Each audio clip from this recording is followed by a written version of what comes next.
Now, of course, it was very, very wet, okay? In fact, so wet, I'd like to see that. What did it say? Here he comes. Oh, he's already in trouble.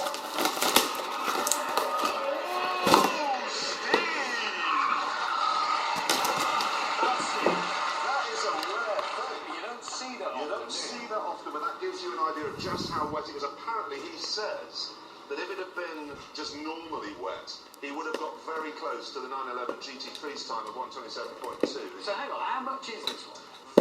The new S with the Sport Chrono pack, 65,500. And the old GT3 was 72, so that's £8,000.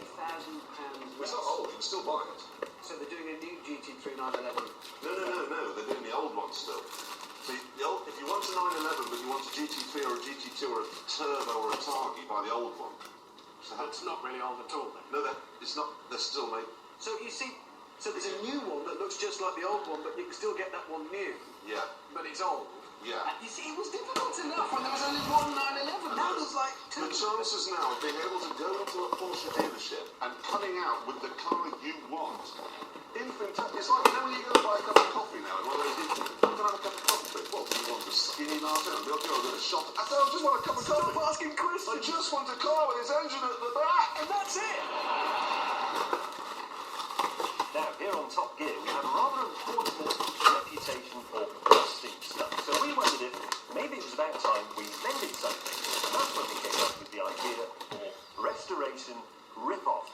We asked you to nominate knackered but interesting cars that are worthy of being saved for the nation. You've done this in your thousands. Thank you very much. We've whittled it down to a short list of 5. Every week I'm going to show you one of them, and you are going to decide which one is rescued.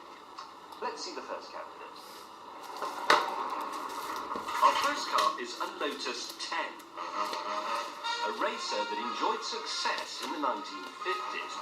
Only 7 were made, so its rarity alone makes it worth saving. But this particular one is special because of its owner. He was an American car nut, an amateur racing driver, and quite possibly the greatest male icon of the 20th century. James Dean.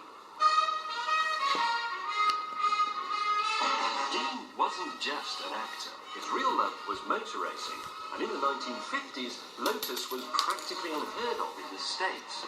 But Dean was a real petrolhead, and he lusted after this featherweight British racer. He paid for this car, but its delivery was delayed, so Dean, rather bored of waiting, went out and bought a brand new Porsche, just to be going on with. But 9 days after he got the Porsche, he was dead, killed at a junction when he collided with a station wagon. So with this Lotus, we arrive at one of those great what-ifs of history. What if this car had been delivered on time? Maybe James Dean would still be alive. There's a lot needs doing here. The chassis needs work, the suspension has to be rebuilt, and so does the American Offenhauser engine that Dean chose for the car.